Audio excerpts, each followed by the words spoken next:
Ya, di sini saya masuk ke ini ya, Bapak Ibu ya, ke ragam asemen ya. Nah, jadi saya coba yang pertama, ini ragam asemennya.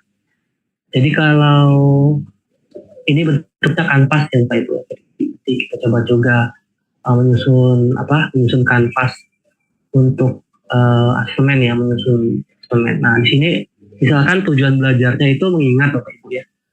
Mengingat itu tentang mengulang berbagai pengetahuan, baik itu fakta maupun konsep, baik fakta maupun konsep. Nah, di sini ada strategi asesmennya. Strateginya adalah tes tertulis dengan bentuk pilihan soal pilihan ganda. Nah, biasanya kan kalau yang mengingat ini bentuknya strateginya emang itu ya, tertulis, jawaban singkat, ataupun juga bentuknya bisa soal pilihan ganda. Nah, untuk penggunaannya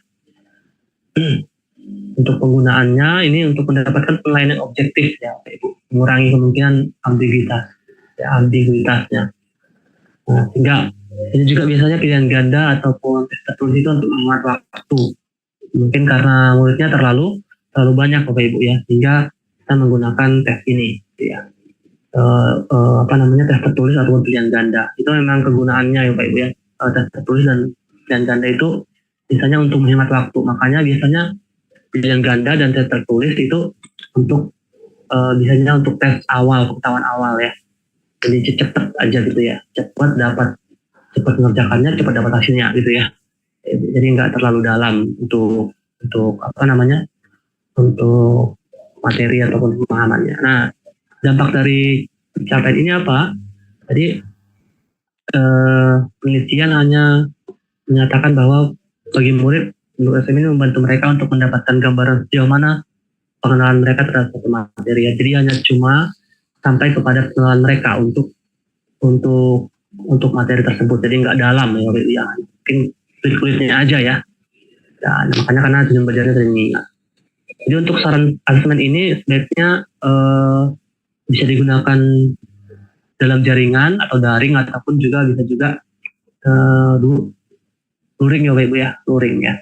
Karena ini bisa menggunakan beberapa aplikasi seperti Quizzes ya Bapak Ibu, dan Google Form gitu ya. Ini bisa. Kalau bisa juga bentuknya itu tadi, dia isian, jawaban singkat ataupun esai, sehingga memberi kesempatan murid buat mendemonstrasikan pengetahuannya dalam beragam cara. Nah, ini dia yang buat ragam yang pertama Bapak Ibu ya, tentang mengingat. Nah, saya coba lanjutkan untuk tujuan belajar memahami. Nah, kalau ini berarti memahami yaitu membangun pemahaman dari suatu konsep. Ya, kalian membangun pemahaman dari suatu konsep. Jadi konsep yang mereka pahami. Nah, di sini strateginya menggunakan peta konsep. Peta konsep Bapak Ibu pasti juga mungkin sudah pernah ya mempraktikkan peta konsep. Nah, penggunaannya itu untuk melihat murid memetakan konsep yang dipelajari secara visual. Jadi murid bisa menyatukan konsep-konsep sehingga mereka bisa membuat petanya gitu ya, dari mungkin tujuan, ya, fungsi, kegunaan, contoh. Nah, itu adalah salah satu mungkin bisa kita pakai buat asesmen ya, buat peta konsep Bapak Ibu. Nah, bisa jadi juga guru melihat pemahaman konsep melalui cara murid mengkoneksikan berbagai fakta dengan topik utama. Jadi ada fakta-fakta yang sudah murid ketahui, lalu mereka mencocokkan ataupun menghubungkan dengan fakta-fakta tersebut, sehingga itu bisa jadi peta konsep gitu ya. Nah, dampaknya pada capaian belajar murid, banyak penelitian yang menyatakan penggunaan peta konsep memberi dampak yang signifikan terhadap peningkatan capaian belajar murid. Dan penelitian juga menunjukkan penyusunan peta konsep secara kolaboratif lebih besar dampaknya dibandingkan murid yang buat peta konsep secara individual. Nah, ini cocok buat yang kerja kelompok Bapak Ibu.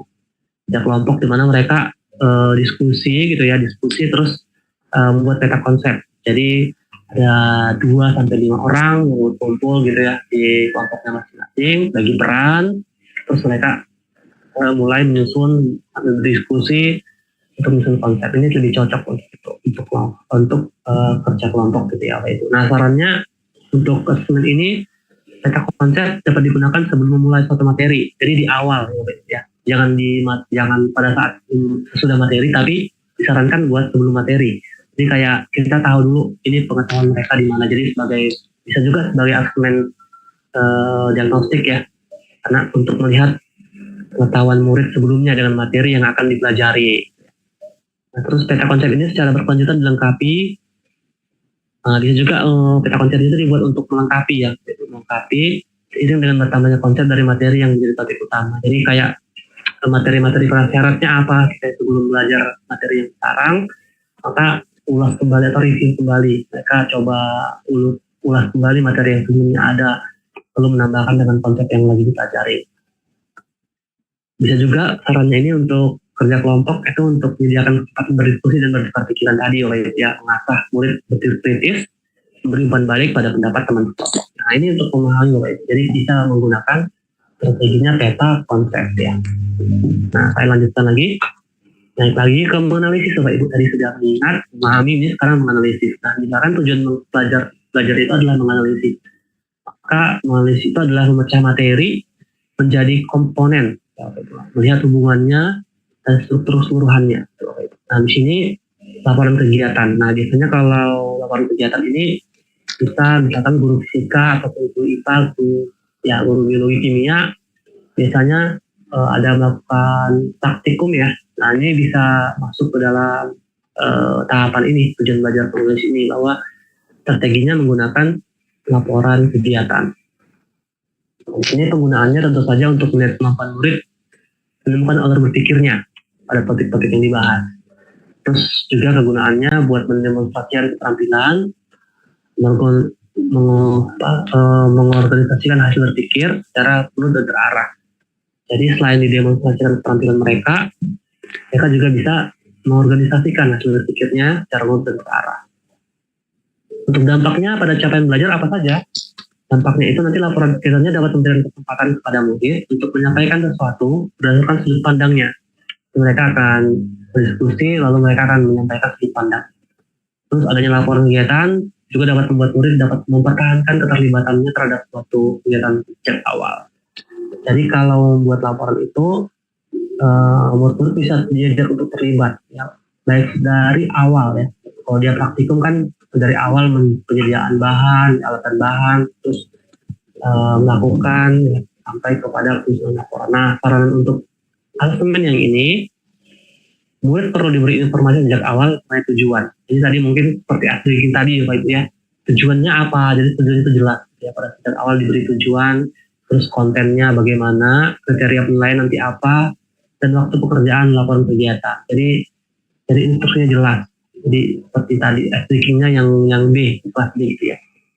Terus sarannya juga kalau menggunakan ini, guru harus memberikan umpan balik dari laporan yang dibuat untuk memastikan murid-murid mendapat respon mengenai kerjanya. Jadi ini umpan balik ini jadi tantangan juga ya bagi kita, karena kita nggak bisa hanya membuat asesmen semata, itu nggak tanpa umpan balik, karena ini sangat diperlukan buat murid-murid kita. Mereka dapat respon dari apa yang mereka kerjakan, sampai di mana dan apa yang perlu mereka perbaikin ya. Ini sangat penting sekali umpan balik. Terus beri kesempatan murid buat berkonsultasi di sepanjang proses pembuatan laporan kegiatan.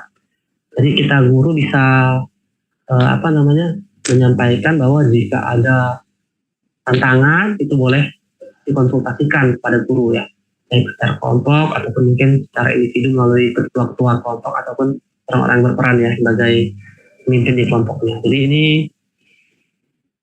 tentang laporan kegiatan ya Pak Ibu ya, strateginya. Tadi sudah ada beberapa